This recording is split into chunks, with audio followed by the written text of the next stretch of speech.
Okay, just wanted to touch on the market analysis for the multi-purpose venues. And I'm just going to highlight really the results of that study. As I said, there's a lot of detail in this study that I'm not going to get into today. But wanted to do an independent assessment, a third-party assessment of the economic viability. Will this work economically? And look at downtown as a potential site. They're doing a league analysis to identify which leagues could work here, the potential cost, and the economic impact to our community. We interviewed several companies, 3 actually, that could do the study. We ended up selecting Convention Sports and Leisure, which was the only one of the 3 that was in Texas. They're very well known for doing these kinds of studies. So they did a league analysis, which included the major league and the minor leagues, and I have learned so much about baseball throughout this process. But there are affiliated leagues that are affiliated with the major leagues and independent leagues. So they looked at all of those. Really focused in on independent leagues as being the most feasible. The affiliated leagues really operate in a much bigger market than ours and is not really seen as feasible. So the focus was on then independent leagues. You can see there's 59 franchises spread across 24 states and 4 Canadian provinces. And then 3 in Texas, the American, Atlantic, and United League. Of course, United League is the Dillas. The Atlantic League is mostly in the Northeast, and demographic, not demographics, but I want to say geographic location is very important in looking at the feasibility. Independent leagues operate with a much smaller budget because they're not affiliated with a major league, and so proximity with other teams is very important. Can I ask you one question? Sure. Independent league, is it semi-pro or is it college ball?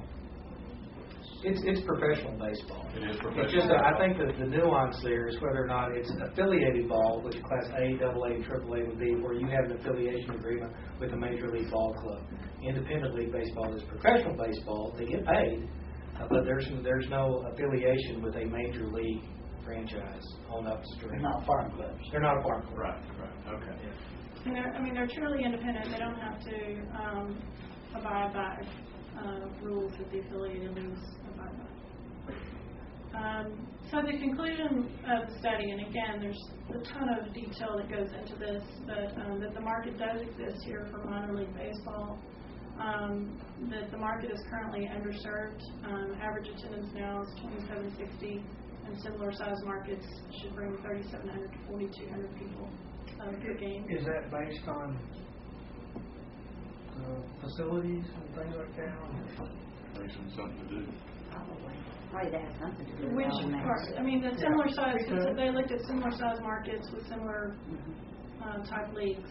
Well, the Dillas are getting 6,000 and 7,000 people. Well, this is the average that they published. Oh, that they published. Yeah, the 2,760 was the average that league has published for the Dillas. A new stadium would offer additional opportunities, additional venues, of course, additional economic opportunity, and then the success would be based on selecting an operator with proven experience, financially sound, and the best league fit for the long term. And this ties into what we talked about last week in terms of that important process that we need to go through to make sure that we have a good fit for the league, the league and the operator that's selected. So why do we need a new event center or stadium? Well, a baseball season is 48 to 72 home games per year. This event would be a different animal. It would host much more than baseball with 150 to 200 plus total events per year. So it becomes a true community kind of facility. And that is kind of where baseball is headed in terms of the independent leagues and facilities that are being built that accommodate all kinds of events. Going to Amarillo's weather, would that you take that into consideration? Okay. That's good. Yeah. And that's kind of what I wanted to touch on was the weather, summer and winter possibilities.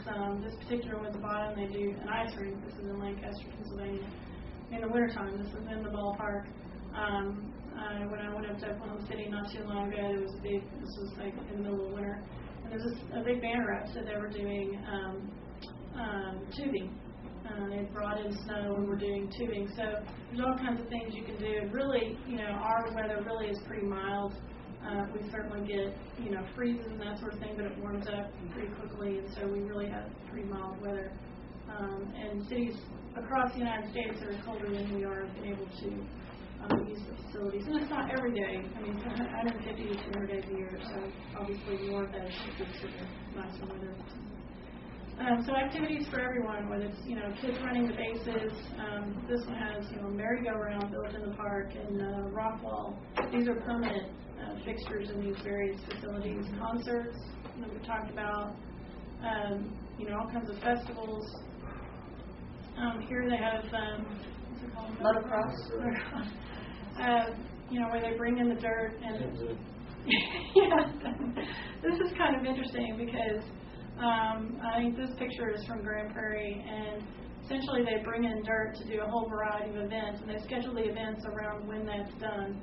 And again, all this is around the economic feasibility of doing all these kinds of events. So when that's done, they bring, they pile up the dirt, and they bring in the big, this is, I guess, more of that. They bring in the big trucks and do all kinds of different events, and they schedule them in a way that utilizes, the setup that they've got. And then when that's done, they haul off the dirt and return it. Is that done on synthetic turf? No, this is grass. That's real grass. They just bring in, that's just part of the budget. They just bring in new grass when it's done. The guys in Grand Prairie, they were setting up a concert out in the outfield, and the turf manager was silently sitting over weeping in the corner. It's just part of the overall budget to have quality baseball on real grass, but yet, just understand that you've got to replace it. Boxing, fireworks, a great place to have fireworks downtown in a central location. Graduation, so that, everybody in the family can come and you don't have to dish out tickets and only somebody can come to your graduation. Youth baseball, how cool would that be? These are photos also in Grand Prairie have a city park attached to it. And the parks and the restaurants and the things that surround the stadium are at street level. So these things are open 7 days a week for people to access whether there's an event going on or not. And when there's not an event, or when there is an event going on, they close it off for security reasons, and the kids can go down there and play. And they've got all kinds of facilities. And, it's interesting to see the kids when they come in and they're like, I want to go over there. So, something for everybody, whether you like baseball or not. It really becomes more of a social event. And, they did some exit polls in that facility to see if people knew the score or even who won. And they said more than 50% didn't know who won. Because they're just as part of the social experience. This one has is that Ron on the other side there, the speedo? Men and women. The belly hanging down. I don't know. Probably. I mean, what's interesting about the men and women is the operators of these facilities look at all different, not just baseball fans, but the latest thing they've offered is yoga classes, which presumably is mostly women, I'm guessing. So the women say, yeah, I'll go, and then the family comes and the kids come and more beer sold, more all of that. So it really is a holistic approach. This is a swimming pool that can area that can be rented out privately. It's full. They rent it out for every single game, and you see the chairs up at the top. You can sit and watch the game from the pool, or even be in the pool watching the game because it's up higher.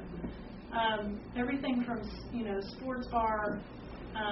All different kinds of seating. This is really interesting because few people at these stadiums actually sit in their seat the whole time. You get out to walk around. This is a cigar bar on the bottom right. You go have a cigar. Tables, all different kinds of seating. And that's really important. And here you have rooms that can be rented out for events or meetings and that sort of thing when the facility's not in use. Okay. Sorry, go I'll say ahead. restaurants. Do you show restaurants? I saw Whataburger the next slide. Well, that's Whataburger Field. These are more pictures in Grand Prairie. This particular one has different kinds of restaurants, including a white linen. Dining. So all different kinds, from the hot dog to the sit-down restaurant. And this is really neat in the bottom right. The glass door comes down, so if the weather's not really great, you can still sit in there and watch the game both through the glass and on the TV. And good enough operator can operate that year round, even though there's no baseball or anything else going on. Yeah. They do that one. Yeah. Well, really important to downtown, and this restaurant is open, this particular one when the baseball, when there's nothing going on, and that's important for downtown, for that space to be active, whether there's an event going on or not. So very important in the design and operations of that facility that it be active at the ground level. Well, wouldn't then that also be in where that is located as far as the way you orient that field? Sure. I mean, you don't want to put that on the back side, Yeah. the back side, wouldn't you want it more visible? Well, but if you have all that residential development back on the back side, you may kind of like a neighborhood little restaurant like that, sports bar. Yeah. I mean, those are just things we Yeah. need to work through as we go through this process. Really important points, I think. You know, back up one slide.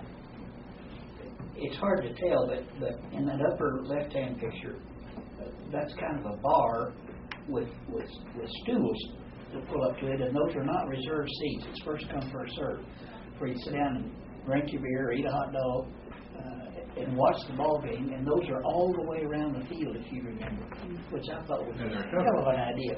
Pardon me? These are. Some are. Yeah. Depends on where you are. But they're all the way around the And field. some of them just have a ledge you can just stand up against, and it was kind of interesting, we're talking to the owner there, and he said, it just keeps evolving, they keep adding things, amenities, and one of the things he realized when they were standing there with somebody, put his drink on the ledge, and down it went.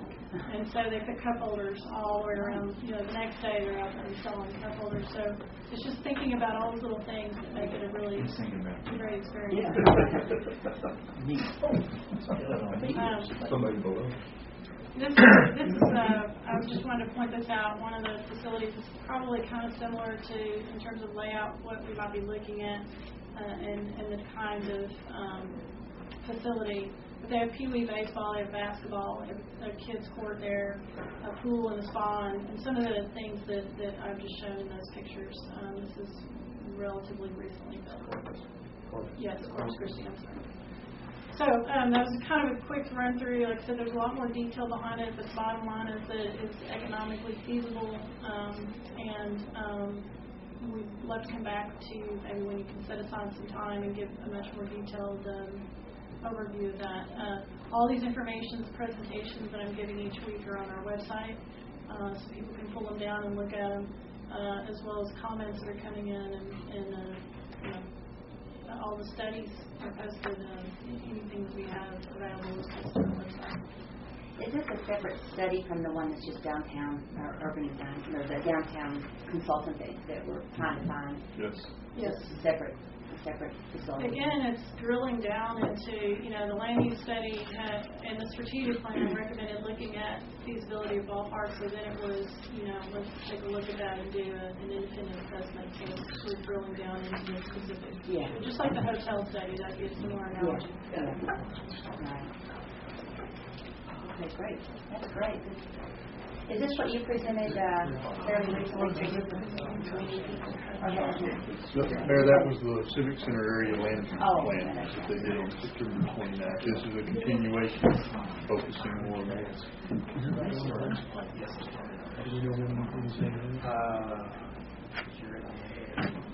Okay. If you do, would you send it to me? Sure. Thank Okay, you very much. thank you so much. Thanks, Melissa. Good job. Melissa again.